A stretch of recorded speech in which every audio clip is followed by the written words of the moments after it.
Covering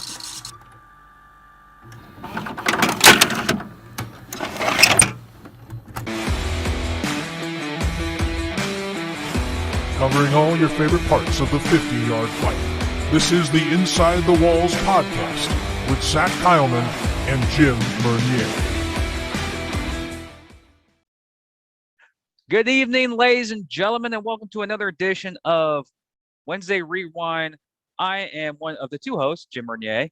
Alongside me, 900 miles north of me, Zach Kyleman. How you doing, man? Good to see you again. Exciting week of action across many leagues. Actually, as you can hear, my voice is jacked up. I was in Birmingham for the United States Football League, but I did, of course, got to keep up with the NAL. I mean, every week is, of course, amazing football. And I mean, hey, jam-packed 2 games.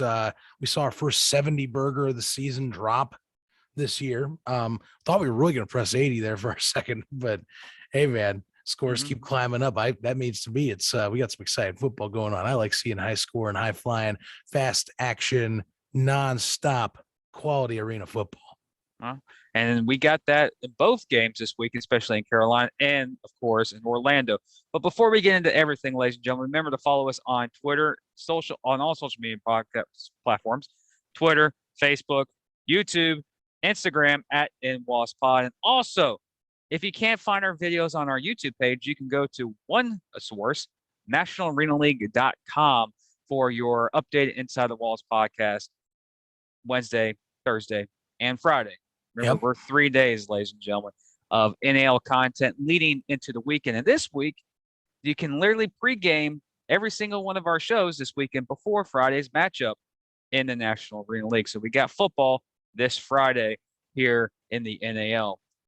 First off, Zach, you have a voice. Enjoy your time in Birmingham with your father on a good weekend. I know this is late for everyone out there, but to all of our fans, listeners, happy belated Mother's Day. Hope you guys spend time with your families, and hopefully everyone enjoyed everything. Also, hello, YouTubers. Got to do that last week. I'm in a unique situation. I am mobile right now. Just sometimes I got to, move the studio into my vehicle. For a lot of our listeners out there, you go, James is in his truck again. So it most likely is, of course, you see, not really a great sound quality today. But anyways, man, very interactive. A lot of things popped up this weekend that we might have to touch on that was honestly critical, game determining. That's true. Momentum changing. It's something that, as the official podcast at NAL, it's going to be hard for us to tell you what we think without backing up information. But what we saw in Orlando in the midway through the third quarter, everyone could see it. It was a questionable call. So let's start off with the Orlando game down in lovely Orlando, Florida, of course, where the Orlando Predators took on the Albany Empire. Final score, 78-61, was the Albany Empire victory. Again, like we said last week in the final walkthrough, it's going to be hard for Orlando to keep up with Albany's firepower. Even without Antoine Grant, he was determined out for that game. Dealing with a little bit of injury. I think he'll be back for the 21st match against the Sharks, but we don't know. That's not an official word yet.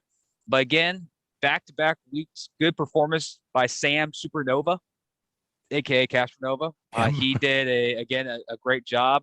Homeboy was dancing in the end zone. He was doing a very impressive – honestly, the offense of Albany has impressed me in the last 2 weeks because of him. And you flip the field, look at Orlando. What a difference playing on your home field does. What a performance by Cato. What a performance by Outlaw. Orlando punched Albany in the mouth every second of that game until about 9 minutes left in the third quarter because of a key situation. But let's talk about the game before that point. Impressed by Orlando. Impressed by Coach Higgins. Impressed at how Cato listened to our advice, hopefully. Thank you, Cato, for listening to our podcast. Stayed calm in the pocket, moved up in the pocket, read the field better, didn't scramble out of the pocket. He wasn't seeing ghost.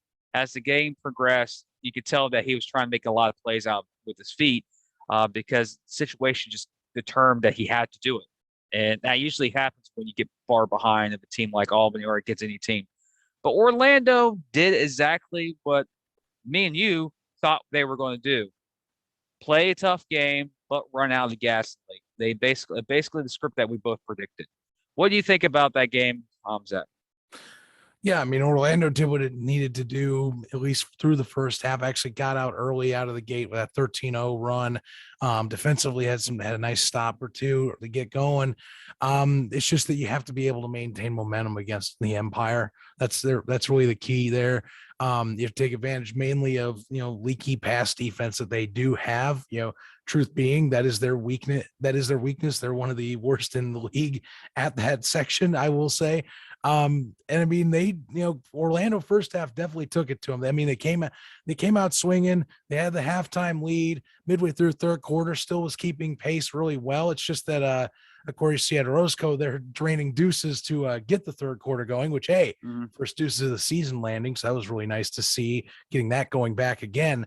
But I'll tell you, the Predators, I think what really killed them for the most part is really the crucial point we're going to discuss here on today's show, is that I'll say it blatantly missed offsides penalty. It wasn't a fumble. That is one of the most atrocious missed calls I've seen, not only in arena but in football that I've ever seen. It was an obvious offsides. There was never a snap, and you couldn't, like, even if you wanted to argue it was like maybe that it was a snap infraction, it wasn't, because Daquan Murray gets blown up in this situation. And it's chaos. The officiating crew didn't take control of the situation. And I don't know what happened, but somebody must have been looking away when they were watching this, because it's very clearly not even close to a bang situation. It's flat out that entire Empire front three just jumps the gun, forces a fumble because Cato doesn't expect to have Murray in his lap. And then nothing's made of it after Nick Hague recovers the fumble in the end zone. It's just like, oh yeah, it's totally a TD, and we can't go back on that now because we've said it, even though you have Jeff Higgins arguing to the ref like, hey, I can't even throw a damn flag on this or something like that. They didn't do anything. They just let it go. And I think that was it was really upsetting to see that, actually, because, I mean, up to that point, it was a very competitive contest. I'm not saying that the Predators couldn't have recovered. They did go down 2 scores later on after that. But really, that was the turning point, and it's an ugly turning point for a point in the league that I know people complain about enough, but it doesn't help when you see instances where even I'd be blowing the whistle at that point and throwing a yellow flag. It's very obvious. The Predators, you got to give them credit. They did what they could, but once you get up, for a team like Albany who can get up, if they're up by multiple possessions, and even if you're trying to keep pace with them, even if you're taking advantage of that leaky defense, you're getting behind Prince or Hobbs or whoever you want, like say Larry Beavers, great job, of course, on Saturday night. Played a hell of a game for the Predators, his best one so far this season. Rakeem Cato took our advice, like you were hinting at, stayed in the pocket well, delivered the ball, didn't try to scramble too much, was focused more downfield when needed. It's just a shame to see that some bad calls in a game that very much is more so about the possession economy turns out to be what is more the difference. Because Albany, they could have gone up and down the field all day. They had that all. Sam Castronova was able to find opening lanes. Darius Prince, as usual, balled out like he always does. I mean, what can you do at that point? That fumble, it just feels worse. Outdoor, okay, maybe you can get by a bad call like that. Indoor, in arena style, it just penalizes you way more than it should. And the league, I mean, the commissioner was at that game. That, talk about a bad look for the crew. Yeah. If the commissioner's sitting on the sideline, or really standing on the sideline watching as this is becoming a mess. But I mean, how do you explain that to him after the game? Because he's going to, obviously, he probably talked to the crew, was like, hey, what the hell happened there? How do you explain that?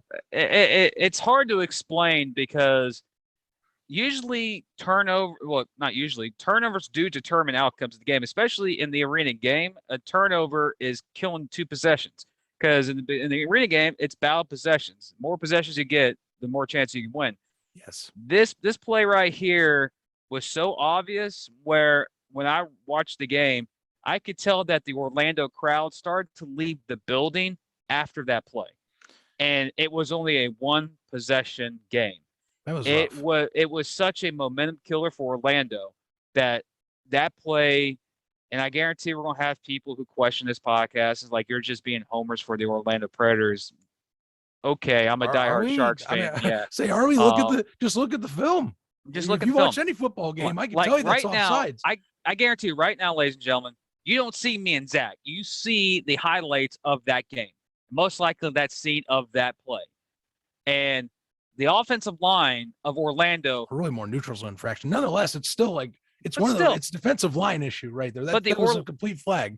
But the Orlando offensive line was obliterated on that play. None of the Orlando players moved. The whole Albany defense just went right through the play. And touchdown. And the refs threw like when I watched it, I'm like, okay. When it happened, I was watching the Carolina game. I'm like, okay, I have to watch during the halftime, whatever, see what's going on. And I watched it, I'm like, this is Pop Warner type of stuff. Yes. Like this should be called no matter what. And Higgins, I know you can see the frustrations from Higgins. And what is so difficult to see is that we can review penalties for jack in the box, illegal defense, but a blatant and clearly offsides on the defense. Ball was never snapped. Yeah, it might be a false start because that usually happens where if it's a snap infraction, then I understand, but you don't score a touchdown off a snap infraction. That's a 5-yard penalty. Yeah. This was completely no snap, fumble. The ball didn't even get off the ground. It was kicked by, I forgot who the D lineman was for the Albany Empire that moved the ball in the backfield where then Nick Hag took the ball and scored a touchdown. It was Cisse, if I remember right. Okay. But still, there are certain things in the league, no matter if it's National Football League or the Canadian Football League or any other league. This is a common rule that it's universal throughout all leagues, even in Europe. Snap infraction, false start. Offsides defense, 5-yard penalty. Yep. There's no turnovers in those no situations. Was this a blown call by the referees? Yes. It was obvious. Yes. Is it our job as people in the podcast world, especially that cover the National Arena League, to call out the refs in this situation? Kind of. That was a determining point in this game, period. It was an exciting arena football game going back and forth, haymaker after haymaker. This game was going to be 78-71 final, down to the last possession. That fumble right there turned a close game in the fourth quarter to a comfortable breeze by Albany. Not taking any away from Albany. You guys capitalized on a ref mistake, but the rest of the game, you just had the advantage from that one mistake by the refs. You would have won. Me and Zach would have both agreed that you would have won this game no matter what. You had more talent. But these plays were like, as fans of any football league, we always look at the NFL. Remember in New Orleans, Saints, LA Rams football getting an NFC Championship game a couple of years ago, where the receiver got completely knocked out before the ball even got there. Mm-hmm. That should have been a pass interference, 1st and goal for the Saints, and they would have gone to the Super Bowl besides the Rams that year. They would have lost to the Patriots, but still, that year, that critical penalty was not thrown. This case, no flag was thrown, and it was a determining factor of who was going to win the game. If this play would have stayed the same, would Orlando would have won the game? We won't know because it was a one-possession game. Haymaker after haymaker after haymaker was going. After this play happened, I think Orlando scored maybe 2 more touchdowns the rest of the game, and Albany just cruised to a victory. It's not me. I'm like, how can I phrase this?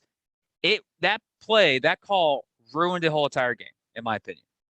Completely ruined it. It ruined the taste in the mouth of, I think, folks that were there. I mean, there were some people, watching it that they did leave after that. I mean, because it's ugly, it's not, that's just blatantly bad officiating right there. And I mean, that doesn't look well for the league when you see stuff like that. I'll be frank. Yeah. The league knows that. I'm pretty damn sure they do, at least. The league knows. Yes, yeah, yes. I mean, so you're not gonna. We're not being a dead horse. Yeah, I mean, I'm so just you're saying not. that. I mean, you can't walk away from that game going at the end of it, at least going, man, that was overall pretty good. I mean, it sucks that one call changes the course of it, Mhm. like that, and and how blatantly bad it was. Thing is, I mean, I guess I leave the contest like I knew what Albany was going in, and they kind of just showed they're the same thing they've been this whole time. Even they're really like last year as well, but they've adapted a little. Sam Castronova's stepped up. He's got weapons he can throw to consistently. His line helps him out a lot more this year than in Carolina last year, and he's looking at the field a lot better. So he's been an upgrade for them at least, and he's getting along at least better, it seems, in Albany than it was. Things were going week one. But as we know, Empire's defense is going to give up points. Thing is, though, they're like, okay, great, we'll give you stuff up on the back end, but if you better not slip up, because we're going to burn you if you do. And sure enough, that's Albany's game plan: just outrun you. Orlando, I mean, hey, they took plenty of strides this week. Even if you credit Albany with a leaky defense, Rakeem Cato looked a lot smoother. Like I said, Larry Beaver stepped up in a big way. That offense looks like it took a lot of strides. I mean, they're 1-2, but my confidence level, at least moving forward this week, will at least show when we talk later on. Good stuff overall. I still get good vibes, even for it's out of their control. Some things that were factors. Defensively, I mean, hey, what can you do? But I mean, still got to shore up when it's necessary, I guess. Well, they also have Carolina next week. We'll talk about on the final walkthrough. Let's see how they make adjustments again the second time they play Carolina. But that game, we can throw that one significant play out. We already talked about it. We know it's a big deal. It was a big factor in determining the outcome of the game. I mean, for a lot of people say one play doesn't determine the outcome. That was kind of significant. Orlando just ran out of gas after that point, and it happens. But overall, Orlando, for some odd reason, we saw it last year, and then you see it this year. They just play Albany tough. Last year was the same way. They played, they had Brian Hicks last year, the team last year, but still they went blow for blow for blow to Albany until they ran out of gas in the second half. It seems like the Orlando narrative from last year to this year is starting to creep in again. Sluggish start of the season. They find themselves midway through the year. Then they, at the second half, push forward to the playoffs. We could see that. I mean, they might. It might, if it has to come down to the two rivalry matches against the Sharks, that'll be some fascinating stuff if it's the same pattern. Because I mean, I'm telling you, the Sharks need to get some wins going later on in this schedule now. It's trust me, I know. But let's wrap it up on this game. Again, I don't know how much praise we can give Sam Castronova. Complete night and day from last season. Absolutely. Darius Prince was doing Darius Prince things again. A couple of things that popped out for me that really intrigued me about this game was Nick Hag again. I think he is, honestly, he was everywhere on defense throughout the entire game, no matter what happened in the third quarter. Oh yeah, Albany's defense, yes, is a little leaky, but they, again, what you mentioned earlier, Zach, they can outpower you just by their roster, period. We've said it before multiple times. I've said it. I think, again, Homer here, Jacksonville has the better Iron Man roster, but Albany has the better overall roster. And you saw that again here in Orlando. Orlando, I think they're maybe one or two players away to getting back to what they were last year. And those players are returning. We've had people confirm us that they are returning. It's Still just a few stars coming back. So they'll be back in time. But for Albany, finally we get some deuces. Hallelujah. That's missing that in the game. We finally got some. So holy deuce twice in Albany. There are rumors and speculations about it. We got deuces. That's the only thing I care about. Also, one thing that I want to give a shout out to is the fan support in Orlando. Thank you for showing out, buying tickets.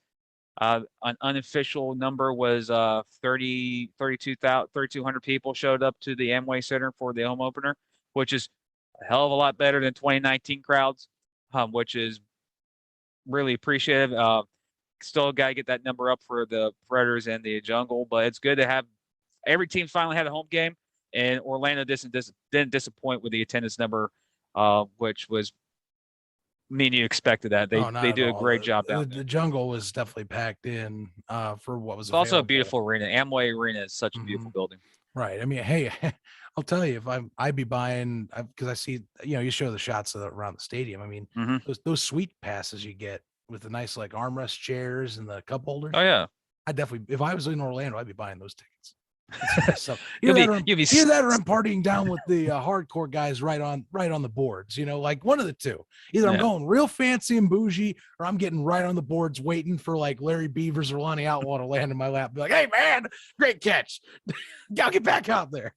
No, you gotta throw the guy back. You gotta throw the guy back. Got my money's worth. Can I have the ball?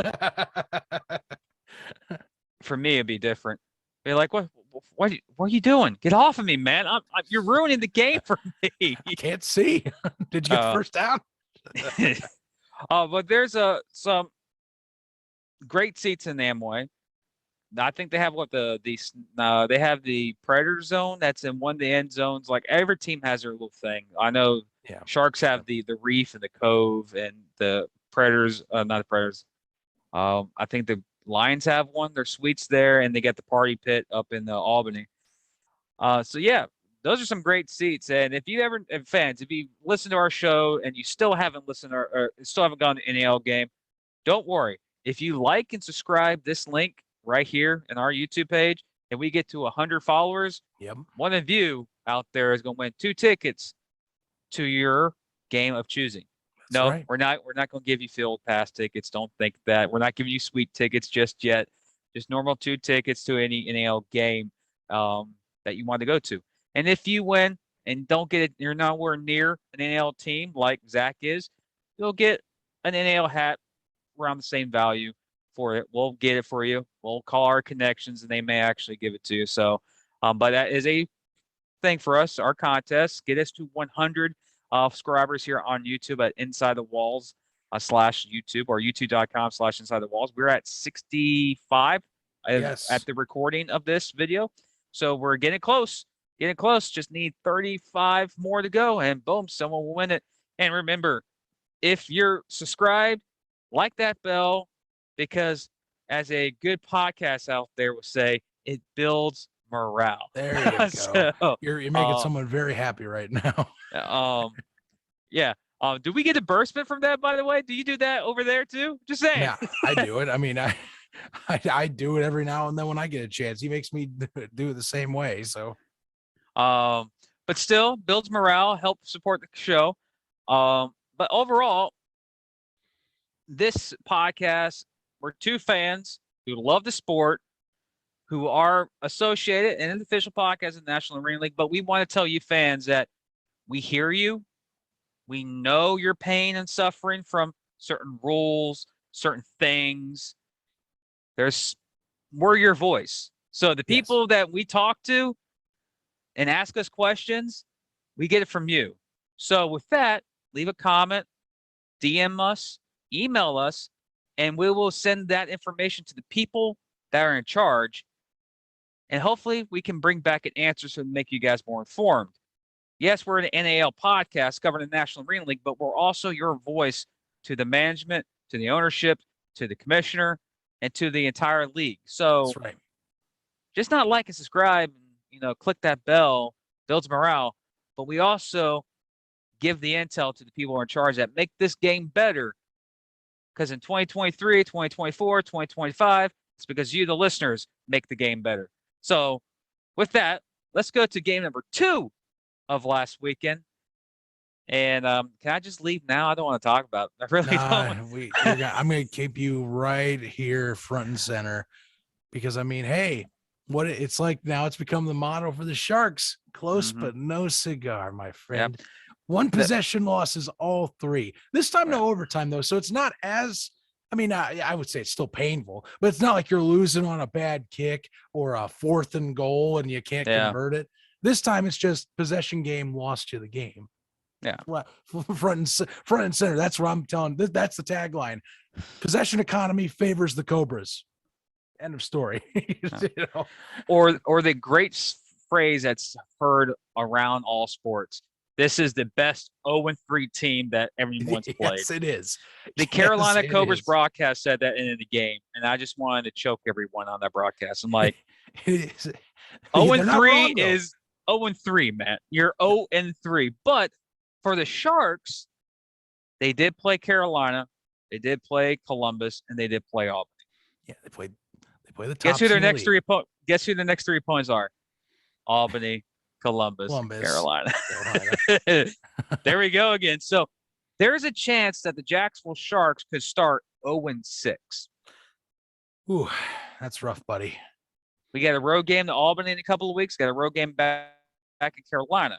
We're home this weekend and this Saturday against the Columbus Lions for the rivalry. Chapter 14 height video coming this week, presented by Inside the Walls podcast. It's going to be unique. There are some situations behind the scenes about why a certain quarterback wasn't dressed out this weekend for the Sharks. We can say who it is. It's official now. Oh, yeah, it's official, but still, Mike Faithful did not make the trip to Carolina.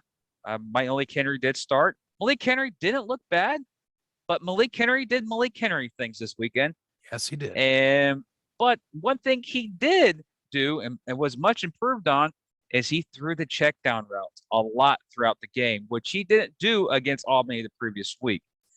Unfortunately, like what you just said, 0-3, we're the best 0-3 team in the league because we're the only 0-3 team in the league.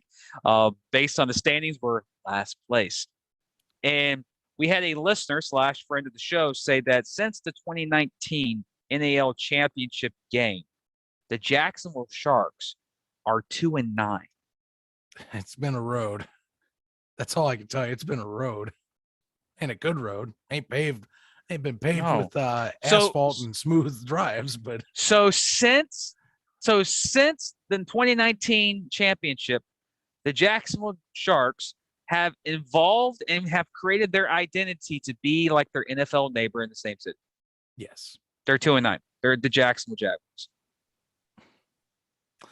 Oh man. Is there a Trevor Lawrence in the NAL or something like that? They're not wrong though. Best 3-0 or 0-3 team in the NAL right now. I mean, they came up against basically a slightly modified Sharks roster that they played in Carolina. Again, I was seeing flashbacks there, dude. I know. I was like Jonathan Bain, Zach Brown, like. What? Again, I say it. I've said in shows they played their sister team, who right now is the better of the two. And quite frankly, the Cobras, they have it all together. Again, all the pieces of that roster fitting perfectly. Main thing for them that what they did, they had 1 or 2 crucial moments, like any arena game, that kind of decided it. You had an early interception. Devin Wilson was fighting for the ball there. Yep. Lost out going down to the ground, unfortunately, and things just kind of tipped the scales into the Cobras' favor there. That simply is it. I believe it was Trevante Long, I think, that got that interception that I'm talking about. And really that's kind of what set the tone. You get 7-0 up, and then essentially it was back and forth scoring for the majority of that contest. Cobras eventually get 1 extra possession. Sharks come back. They have an onside they can take. Things don't go their way. Yeah. Again, they're playing these teams close. It's coming down now to a few moments that are separating the winners and the losers in an arena style. One possession favors the outcomes of most of these contests a lot of times. That time it just happened to be that Trevante Long had a bit better of a grip on a football and a check down than Devin Wilson did. Amazing how things can flip off the switch. And that was early too. That was first quarter. Like, it was still 0-0. Sharks had the ball driving. Of course, Jonathan Bain and company turned right back around, blast that thing down the field. Yeah. And now we're back on to the who's going to have that last possession going to halftime, Yeah, the Carolina Cobras proved again this week that they're the best team in the league. There's Carolina, and you have 3 or 4 teams in the muck, and you get Jacksonville. You get Jacksonville, yeah. And you got Jacksonville. But one thing that needs to be noticed about Jacksonville, some highlight things. I've had a lot of people ask me to do research, got to finally confirm source. Devin Wilson is on a epic touchdown receiving streak Yes, right he now. is. Currently 30 games he has caught a touchdown in the NAL. That's incredible. Now, I don't care it's what league it's in, what sport. 30 games. We brag about baseball hitters going, oh, he's hit 12 games in a row or 20 games in a row. Right. But 30 games he's caught a touchdown for the Jackson Sharks. That's impressive. And I got confirmed sources from this. That is, of course, the current record, and he breaks it every time he scores a touchdown. I think the nearest one is Darius Prince, and I think he's at 9. So that's still impressive, but 30 games is pretty impressive for Devin Wilson. So there's a bright side to that. Also, another bright side for Jacksonville in this game was, again, yes, they're 0-3. Yes, it's a hard pill to swallow. They're not getting blown out in any of these games they've lost to. They've been down by 14 points or more in all 3 games. And they also, 2 out of 3 games, and they blew a 14-point lead in Columbus in week 1. But one thing you see here in Carolina, they were down 14 points twice, and they got back in the game twice. Had potential to get an onside kick and possibly maybe have one Hail Mary for the win, which has happened before. Just ask the Blizzards up in Green Bay a couple of weeks ago. That was incredible. I know we don't mention that's the other league, but still, it can happen. 1 second left, chuck it up. Miracles can happen.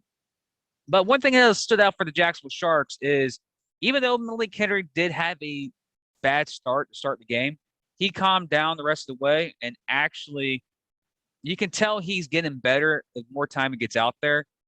A lot of Shark fans want to bench him already, so get him gone, go. Well, yeah. But you had Damian May as your backup. Mike Faithful was not there.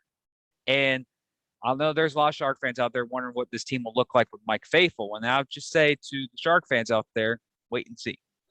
Man, I'm going to be honest, it kind of surprised me that he wasn't actually there. My understanding was that he was already practicing with. Yeah, I thought already heard he was. So yeah, I don't know. I mean, of course, sometimes it a little more time, it's fine. I mean, to be frank, they're coming home to the Shark Tank. They're going to play the Lions.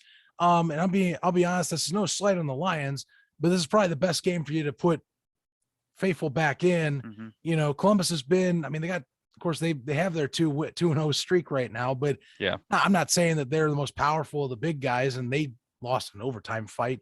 You're going to get more experienced quarterback in there with the home crowd behind you. That might be a get right game when we later talk on Friday, but I mean, if that's the theory that was going behind it, and you want the backup that might be more your future there if he stays around in the game to get a little more reps, okay, that's fine. Your starter wasn't ready, sure. Yeah, I get that. I just thought myself, and we even said too, like, hey, maybe he's ready to go.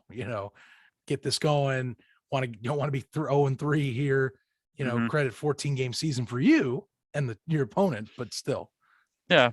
But for Jacksonville, that the first 6 weeks is so tough for them. You got to find a way to steal a victory somewhere. Yes. 1-5 in the first 6 weeks, yeah, kind of bad. Then you have Gunslingers, Predators, Lions again, Gunslingers, Predators. Like, you play the Predators 3 times in a 4-week span with the Gunslingers slinging it. So you got a 4-week span with 3 of those 4 being at home. You have a chance if you still won against Columbus or still won against Carolina in 2 weeks or 3 weeks or still won in Albany, and you find a way to go 2-4 in this first 6 weeks, you can feast on that second half of the schedule because it's so home-based that by this time, late June or early July, we're looking at the Sharks not fighting for a 3rd seed or a 4th seed. They're completely at that seed, and they're not going to fall because how they feasting on the rest of the schedule. Oh yeah. Out of the 6 teams that the 3 teams Jacksonville's going to play over the 6 weeks in Albany and Carolina and Columbus. Columbus is their get-right game, of course, at home. But also that Week 9 matchup in Columbus could be whoever wins that game wins the season series.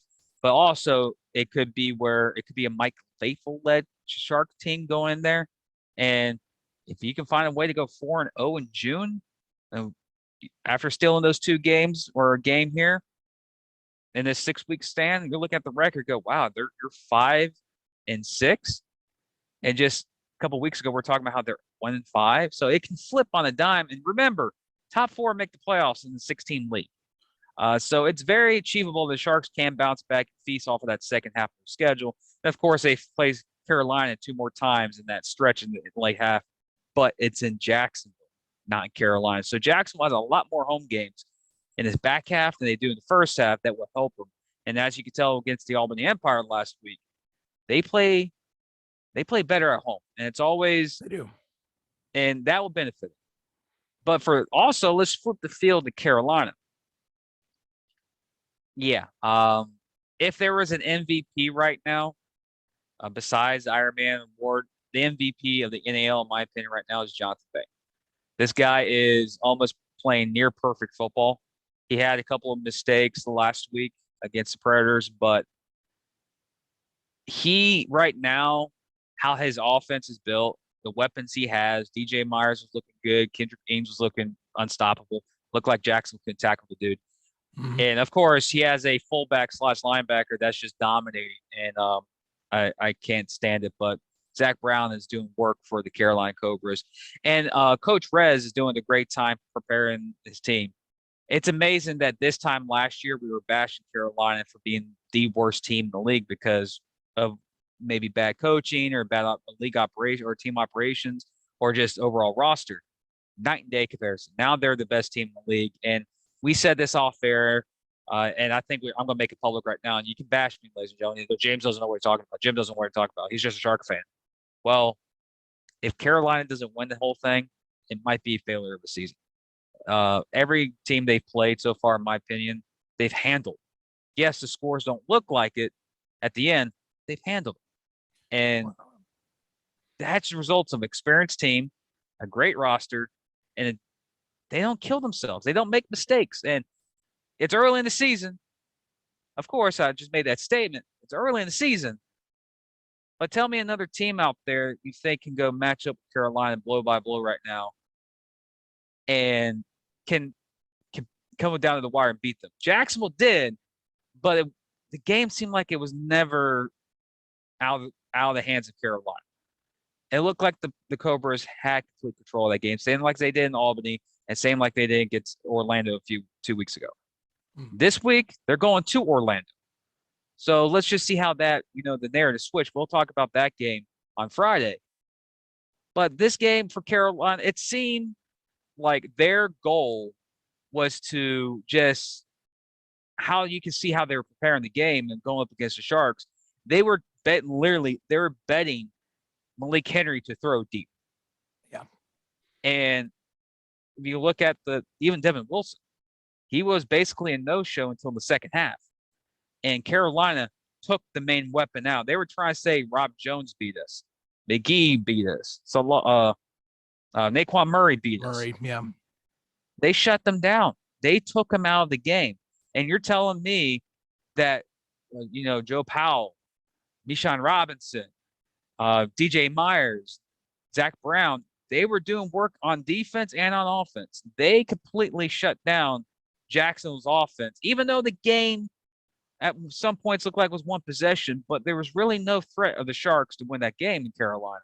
And you look at that Carolina team, right now, they're a better overall team in the league right now, and they're just showing it each and every week. And like this week against Sharks, yes, they made mistakes, and they capitalized. Carolina made a few mistakes, and didn't cost them anything. That's a championship-run team. Honestly, right now, if the playoffs started right now, Carolina wins it hands down. I don't think no team beats them. Really? I find that fascinating because, look, I want to see the rematch with Castronova behind center and over Mike Faithful. Because, again, we talk look, that week 1 matchup, that reminded me a lot of what happened that first meeting last year with the Empire against the Sharks. completely sloppy play, a lot of missed opportunities. I mean, look, and I speak a lot on that leaky defense, but I'm telling you, if that offense in Albany's clicking and it's not making mistakes or silly miscues, and the Iron Man substitution rules aren't stopping the game all the time, and you aren't losing momentum, that's the one I'm telling you. I'm waiting for that rematch right now. Well, that's in, I think, 3 weeks is Albany, Carolina round 2. They play each other 3 times this year. So the next matchup, I think it's in Albany is the next matchup, and then the final one's just 2 weeks after that in Carolina. So does Albany even the series? So that'd be a unique conversation when we get to that point. Yeah, I want again. Oh, I just said how we gotta wait till June. We gotta wait till June 4th back in Albany to see that. But okay, I mean, so yeah, I'm telling you, that is one I'm intrigued because now the script has changed. Different scenario, different QB behind center now. It's just gonna come down to better execution this time. Yeah, week 1 jitters are gone. Yeah, is all. So Albany, I guarantee a lot of Albany fans and players don't do. They only go, we're going 1-0 this week. Right now from Albany, they're looking forward to Jacksonville 2 weeks because they're in the bye week, so they don't have to worry about the bye. But for Carolina, they got to get ready for Orlando. Jacksonville has to get ready for Columbus. But for that rematch, that'd be if everything keeps going how way it's going right now, possibly a 1-loss Albany against an undefeated Carolina team will be a very big time game. Only if we did like an NAL game day, that'd be pretty awesome. This is a must game go to, but no, we're not ESPN. We don't have that type of money to go live on scene. But yeah, that'd be intriguing. And yes, I want to see a new Castronova. But you mentioned Castronova. You want to see Castronova versus Carolina again. I want to see a Shark-led team with Faithful. Well, that's the big curveball we're going to be seeing for some of these teams that come this week. Look, unless I'm crazy, they're going to start Faithful next week. I have no sources on that matter, so that's I know. That's why I'm saying unless I'm crazy, because I didn't tell you it's confirmed at all. No. But quite frankly, I mean, look, it would seem ridiculous at this point if you didn't. Look, even you can justify what they're 0-3 or they're 0-3. Let's make a change up. Like that, even just that base notion of we're down, we need to find some sort of spark before the season gets away from us. And we're, as you're talking about, correct. They're playing the roughest part of their schedule to start the year. They've lost all 3. They need something that they traded for. They need to steal a win somewhere. Right. Where are you going to steal a win? Possibly home against Columbus. Right. I think them or Albany, honestly, all 3 of them, they played tough. So, best 0-3 team right now is a very, very true statement just because honestly, one good component change or one or two better executed plays or just less penalties, which is something that Sharks fans have been complaining a lot about, is that it seems like the Sharks are getting penalized a lot more this year. Cleaner football. I mean, these games can flip on you. We could be seeing them 3-3 in a few weeks here, Jim. I could see it realistically happening. Maybe 2-4 just because Carolina. I mean, hey, but one thing about arena football and one thing about football period, it's very hard to go undefeated. And you play a team multiple times, it's very hard to beat them back-to-back times. Jacksonville, Carolina played each other 4 times this year. Jacksonville's going to find a way to steal one of those 4, I bet you. And it's either in Jack. Yeah, I think they can get one. I'm telling you, they'll find some way. It's as a Shark fan, this is unique territory. This is 0-3 start. This is I said it was our first time starting 0-3 last year. I did more research. It's actually going to be our second time starting 0-3. And if we lose this week against Columbus, it's our second time going 4. It's the same year. It was 2012 we started 0-4. No, 2016, excuse me, 0-4. Yes, 2016. That's right. It's this unique territory. Now, I know there's a lot of fans out there, especially Columbus fans right now. It's like, get off your high horse, Jacksonville. You're a privileged fan base. Yes, well, I know we're a privileged fan base. We don't lose. It's like we deal with the crap that's across the street for falls. We're used to being eliminated from the postseason after week 3 of the NFL season. We're used to that here in Jackson. Not in our arena team. We're not used to this. We're not used to this 0-3, 0-4 start. And like what you said, a spark. Is a Faithful quarterback-led Shark team the spark is needed to not make Jacksonville a championship contender, but make Jacksonville a team that competes for not just a playoff spot, but try and go after that second seed. Can they do that? I know 0-3 and Columbus is 2-0, 0-3 right now. We're only 2.5 games behind Columbus, and the win over Columbus this weekend, which we'll talk about on Friday's show, could change the narrative to what it looks like. But for Jacksonville, I know Jacksonville fans, we're depressed right now. 0-3 start. But I look at that schedule, like what you just said 2-4. Just find a way to give me a win out of this first 6 weeks. Just give me a win and feast on that second half of that schedule. Because I'm going to tell you right now, even though Orlando looked pretty impressive against Carolina or against Orlando, against Albany. Orlando being impressive. There we go. I still think the Sharks are a way better team than San Antonio. I do. I'm not even going to argue with you on that. There's 5 solid wins coming up for the Sharks, in my opinion, in the second half of the schedule. You find a way to steal one of these 6 and possibly steal the road game in another game a game against Carolina, possibly in the second half. There you are, 7-7 at the end of the year, possibly 8-6. So you can do something, but you got to find a way to still win. Now, if they go 3-3, dude, how you just said, go 3-3 in the next 3 games, and after week 6 we're 3-3, I'm literally going to buy you I'm going to literally buy you 4 packs of Pepsi Max, not sponsored. I'm not Pepsi Nitro Pepsi. Look, I mean, if that happens, I'm going to do I bless you. If you're buying me Pepsi Max, I'm going to be like, how old are those things? Because it's not Pepsi Max anymore, my friend. But hey, Pepsi Nitro though, not sponsored, by the way. Not sponsored. Yeah, I mean, hey, I'll take those, man. There's a good, again, not I sponsor. think they're a sponsor of the. I think Pepsi's a sponsor of Columbus. I think, but they're not a sponsor of this podcast. Right? No, they have a little. They got a pat. They got one of those patches. Yeah. You know. That's if they go 3-3. So. But when we get to talk about that on Friday, about breaking down the rivalry between the Columbus Lions and the Jacksonville Sharks, did get a question from a fan. We're into that on Friday. It's about what are the rivals of the National Arena League? Who are the rivalries? I'm like, well, there's 3 maybe. Right. I mean, but hey, folks, the rivalry is between Columbus and Jacksonville. It's the prominent one. That can't happen from day one of the league.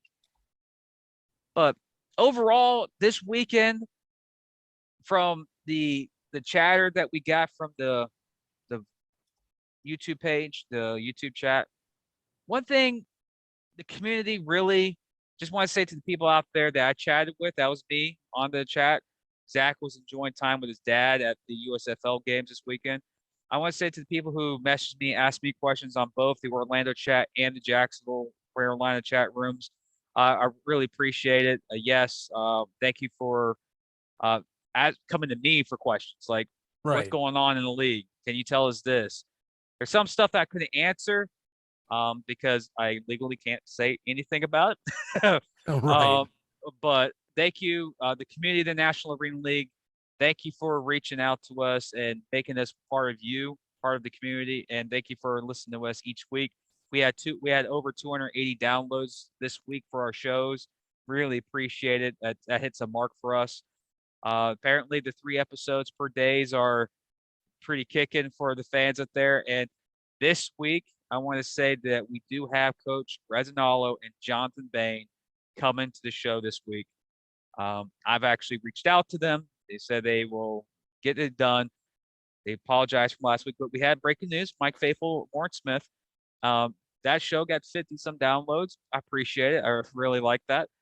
I just want to say to the community out there, really appreciate the support. Thank you for making us your source for NAL news.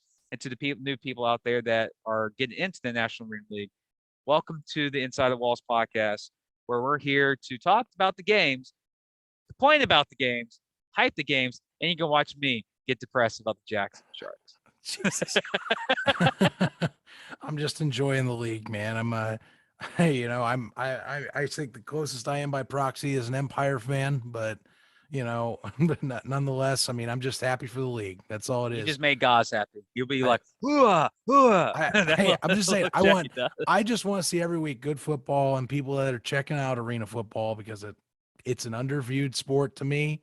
It's one that should still have as much of a luster and fandom as it did back in the day because it's as awesome as it's getting better and better in recent years. I'm telling you that right totally now. agreed. Yeah, I totally agree. So it's great. Thanks. I mean, thanks for tuning in, guys. And I'm glad that it seems like a 3-show format is going to be here to stay.